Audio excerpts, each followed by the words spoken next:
Eighth pay commission 8મા પગાર પંચને લઈને સરકારી કર્મચારીઓ માટે મહત્વની અપડેટ સામે આવી છે. પગાર 3 ગણો વધી જશે. સૌની નજર ફિટમેટ ફેક્ટર પર પણ જોવા મળી રહી છે. નમસ્કાર મિત્રો, સ્વાગત છે તમારું અમારી યુટ્યુબ ચેનલ.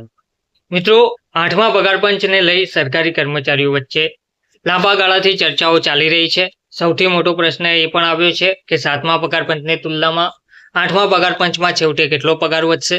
પગાર વધારાને લગતી આ બાબત હવે ફિટમેટ ફેક્ટર જ નક્કી કરશે. તો સરકાર ફિટમેટ ફેક્ટર મારફતે જ પગારમાં વધારો કરશે તે સૌ કોઈ જાણે છે. તો હવે પ્રશ્ન એ ઉપસ્થિત થાય છે કે 8મા પગાર પંચમાં ફિટમેટ ફેક્ટર કેટલું રહી શકે છે.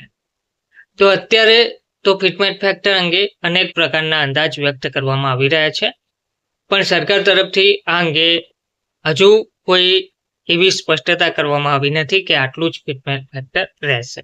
પરંતુ જે મીડિયા અહેવાલો અને કેટલાક અંદાજિત અહેવાલો મુજબ એવો દાવો કરવામાં આવ્યો છે કે પગાર પંચ એઇથ પે કમિશન 2.28 થી 3.83 ફિટમેટ ફેક્ટર નક્કી કરી શકે છે. એટલે કે 2.28 થી લઈને 3.83 ની વચ્ચે ફિટમેટ ફેક્ટર નક્કી કરવામાં આવી શકે છે.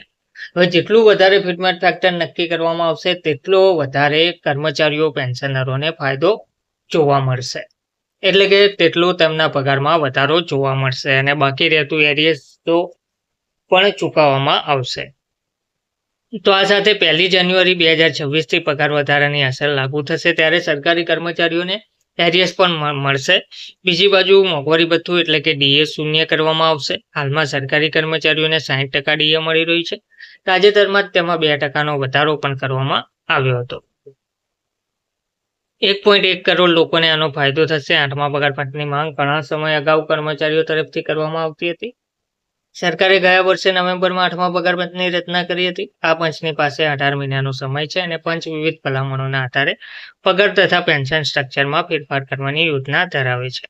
આ વખતે પગાર પંચના નિર્ણયથી 1.1 કરોડ લોકોને ફાયદો થશે. અત્રે ઉલ્લેખનીય છે કે ભારતમાં સૌ પ્રથમ વખત વર્ષ 1946માં પગાર પંચની શરૂઆત થઈ હતી. ત્યારબાદ દર 10 વર્ષે પગાર પંચની જાહેરાત થતી હોય છે.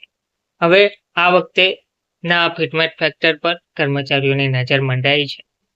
હવે જોવાનું રહેશે કે સરકાર કેટલો ફિટમેટ ફેક્ટર નક્કી કરે છે અને કર્મચારીઓના પગારમાં કેટલો નોંધપાત્ર વધારો જોવા મળે છે. ધન્યવાદ.